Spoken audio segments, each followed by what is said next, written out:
Hello दोस्तों, हमने पिछले एपिसोड में देखा था कि मौर्या अपनी एक टीम बनाता है जिसे वो फ्री हैंड देता है कि जैसे तैसे भी करके हमें मिर्जापुर को साफ करना होगा और उनका पहला टारगेट गुड्डू और बुबलू होता है। और इस एपिसोड का लिंक आप लोगों को डिस्क्रिप्शन बॉक्स में मिल जाएगा। और इस एपिसोड के स्टार्ट में हमें गोलू और बबलू दिखाए जाते हैं। बबलू के साथ गोलू स्पीच देने के लिए जा रही होती है क्योंकि वो मुन्ना के खिलाफ इलेक्शन में खड़ा होने के लिए तैयार हो जाती है। और यहाँ पर गोलू बहुत ही ज्यादा घबराई होती है, लेकिन बबलू उसको हौसला देता है कि तुम्हें यहाँ पर बहुत अच्छे तरीके से स्पीच देनी होगी और ये इलेक्शन जीतना भी होगा। तो गोलू अपनी स्पीच शुरू कर देती है, लेकिन वहाँ पर मुन्ना के कुछ आवारा दोस्त आ जाते हैं जो वहाँ पर आकर लोगों को मारना शुरू कर देते हैं। लेकिन आगे से बबलू भी उनको काबू कर लेता है और ये रवैया देखकर गोलू को बहुत ही ज्यादा गुस्सा आता है क्योंकि वो बबलू को ऐसा नहीं देखना चाहती थी। और फिर बबलू और गुड्डू दोनों गुप्ता के पास जाते हैं और गुप्ता से सारी इन्फॉर्मेशन लेते हैं ड्रग्स के काम को कैसे और कितने लोगों तक पहुँचाना है। और तभी वहाँ पर मुन्ना आ जाता है जो कि बहुत ही ज्यादा गुस्से में होता है। बबलू गोलू का साथ दे रहा होता है और यही बात मुन्ना को हजम नहीं हो रही होती। वो सोचता है कि ये हमारी ही टीम ज्वाइन करके हमारे ही खिलाफ लोगों को खड़ा कर रहा है। और फिर मुन्ना के जवाब में गुड्डू कहता है कि बबलू इसलिए गोलू की मदद कर रहा है क्योंकि गोलू की बहन स्वीटी हमसे प्यार करती है। ये बात सुनके तो मुन्ना को तो आग ही लग जाती है क्योंकि वो भी स्वीटी को पसंद करता है, लेकिन वो कुछ कर नहीं पाता, इसलिए वो वहाँ से गालियां देकर चला जाता है। और जब जाने लगता है तो बाहर वो गुड्डू और बबलू की गाड़ी देखता है जिसे देखकर उसके तन बदन में आग लग जाती है। और वो जाकर गुड्डू और बबलू की बहन डिम्पी को उठा लेता है जो कि स्वीटी के साथ कहीं जा रही होती है। और फिर स्वीटी गुड्डू को कॉल करती है और उसे सारा कुछ बताती है। गुड्डू बहुत ही ज्यादा गुस्से में आ जाता है और कहता है कि आज तो हम मुन्ना को मार ही देंगे। और फिर गुड्डू कलीन भैया को भी इस वाक्य के बारे में इन्फॉर्म कर देता है। इसलिए ये सारे हादसे से बचने के लिए कलीन भैया मकबूल को कहता है कि गुड्डू बबलू और मुन्ना को मेरे पास लेकर आओ। और वहाँ पर कलीन भैया इस कांड के बदले मुन्ना को जोर से एक झापड़ देता है। और मुन्ना आगे से कहता है कि इन लोगों के साथ मैंने इसलिए ऐसा किया क्योंकि ये इलेक्शन में किसी और को मेरे खिलाफ सपोर्ट कर रहे हैं। और फिर वहाँ से मुन्ना चला जाता है और कलीन भैया गुड्डू और बबलू को कुछ भी नहीं कहता। वो फिलहाल के लिए चुप था, लेकिन वो ये बात समझ गया था कि इस बार सारी गलती मुन्ना की नहीं है, इस बार कुछ गलती गुड्डू और बबलू की भी है। और फिर हमें मुन्ना दिखाया जाता है जो कि बहुत ही ज्यादा गुस्से में होता है और ड्रिंक कर रहा था, ड्रिंक के साथ साथ ड्रग्स भी ले रहा था और खुद को बेकाबू महसूस कर रहा था। उससे ज्यादा दुख ये था कि मेरे बाप ने गुड्डू और बबलू के सामने मुझे क्यों थप्पड़ मारा। और यहाँ पर ऐसा महसूस होता है कि अब मुन्ना कोई बड़ा कांड करने वाला है। और फिर गुड्डू और बबलू दोनों स्वीटी के पास जाते हैं और स्वीटी के साथ जाकर बातचीत करते हैं। और फिर स्वीटी गोलू और बबलू को बाहर भेज देती है और खुद गुड्डू के साथ रोमांस शुरू कर देती है। और कुछ देर के बाद ये दोनों घर वापस जाने लगते हैं और रास्ते में इनके ऊपर बहुत ही बड़ा एक अटैक होता है और ये काफी स्ट्रॉन्ग अटैक होता है, लेकिन ये जैसे तैसे करके खुद को बचा लेते हैं और हमला करने वालों को सबको जख्मी कर देते हैं। लेकिन यहाँ पर गुड्डू को ये शक होता है कि मैंने मुन्ना पर गन तानी थी, शायद इसलिए कलीन भैया ने हम पर हमला करवाया हो। लेकिन वो फिर भी कलीन भैया को कॉल करते हैं और इस हमले के बारे में बता देते हैं। और आगे से कलीन भैया कहता है कि तुम दोनों कुछ दिनों के लिए मिर्जापुर से गायब हो जाओ। और कलीन भैया मकबूल को कहता है कि इंस्पेक्टर मौर्या पर नजर रखो, ये पागल हो गया है। और फिर वहाँ पर ही कलीन भैया पर भी अटैक हो जाता है। करने वाले के पास एक उस्तरा होता है। कलीन भैया यहाँ पर थोड़ा सा जख्मी हो जाता है, लेकिन उसे सत्यानंद बचा लेता है। और दूसरी तरफ हमें गुड्डू और बबलू दिखाए जाते हैं जो कि शहर से बाहर जा रहे थे, लेकिन गुड्डू बार बार कंपाउंडर यानी मुन्ना का जो आवारा दोस्त उसको कॉल कर रहा था क्योंकि गुड्डू को वही गोलियां चाहिए थी जो कंपाउंडर ने उसको बॉडी बिल्डर बनने के लिए दी थी। और फिर गुड्डू फार्मेसी पहुंचता है, वहां पर देखता है कि कंपाउंडर का मोबाइल फार्मेसी में ही पड़ा होता है, लेकिन वो इस चीज को ज्यादा नोटिस नहीं करता और वहां से गोलियां उठाकर चला जाता है। और जब मुन्ना घर जाता है तो मकबूल और कलीन भैया पर हमला करने वाले के पास लेके जाता है और वो कोई और नहीं बल्कि कंपाउंडर यानी मुन्ना का दोस्त ही होता है। ये देखकर मुन्ना कंपाउंडर को गुस्से से कहता है कि तुमने क्यों हमारे बाप को मारने की कोशिश की, तुम्हें बोलना तो पड़ेगा, तुम्हें मुझे बताना तो पड़ेगा।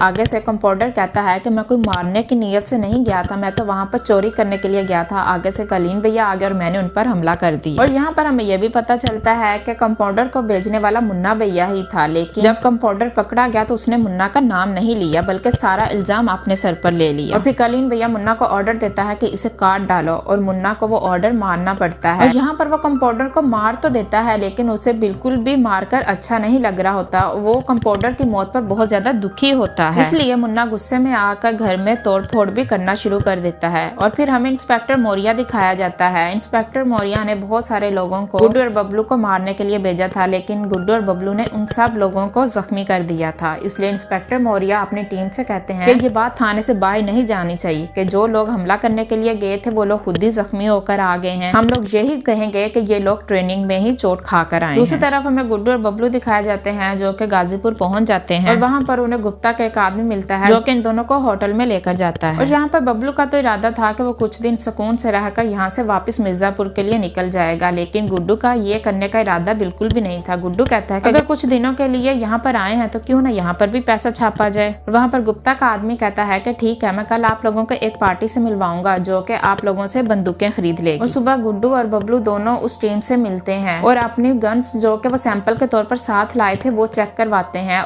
और उन लोगों को ये गन्स बहुत ज्यादा पसंद आती है, इसलिए वो गन्स खरीदने के लिए गुड्डू को एडवांस दे देते हैं। इस वजह से गुड्डू तो बहुत ज्यादा खुश था, लेकिन दूसरी तरफ बबलू थोड़ा सा परेशान था। वो नोटिस कर रहा था कि जब से कंपाउंडर ने उसको वो दवाई खाने के लिए दी है, गुड्डू के बॉडी में कुछ न कुछ चेंजिंग हो रही थी। वो इस दवाई का आदी हो रहा था, उसको लिए बगैर इससे रहा नहीं जाता था। और फिर गुड्डू और बबलू को गुप्ता का आदमी एक और भी पार्टी के बारे में बताता है और ये दोनों उससे भी मिलने के लिए चले जाते हैं। लेकिन वहाँ पर बबलू जाने से इनकार करता है क्योंकि वो रंती शक्कर का इलाका था। लेकिन गुड्डू की जिद पर बबलू भी मान जाता है और ये लोग उस पार्टी से मिलने के लिए वहाँ पर चले जाते हैं। और अभी चाय ही पी रहे थे कि वहाँ पर रंती शक्कर आ जाता है। लेकिन आज वो इन दोनों को नुकसान पहुँचाने के लिए नहीं आया था, बल्कि इनसे बात करने के लिए आया था। और कहता है कि मैंने सुना है कि तुम लोगों पर मिर्जापुर में फायरिंग हुई थी, लेकिन तुम लोग क्या ये बात जानते हो कि मिर्जापुर में अखंडा पार्टी की इजाजत के बगैर कोई भी कट्टा नहीं चला सकता। यानी कि बात साफ है कि उन लोगों ने ही तुम पर हमला करवाया होगा और तुम्हारी बहन को भी उन्हीं लोगों ने उठवाया होगा। देखो, मैं दोस्ताना तुम्हें एक मशवरा दूंगा कि हम लोग भी पहले उन्हीं के ही वफादार थे, लेकिन जैसे कि हम लोग पीछे गए हैं वैसे ही तुम दोनों भी पीछे जाओगे। इसलिए मैं तुम दोनों को एक ऑफर देता हूँ कि अभी भी तुम लोगों के पास टाइम है, तुम लोग मुझे ज्वाइन कर लो। मेरे साथ रहोगे तो तुम लोगों को किसी भी किस्म का कोई भी नुकसान नहीं होगा। और गुड्डू इस बात को अभी सोच ही रहा होता है कि ये एपिसोड खत्म हो जाता है। आई होप कि आप लोगों को ये स्टोरी अच्छी लगी होगी। अगर अच्छी लगे तो प्लीज लाइक जरूर कीजिएगा। Thanks for watching.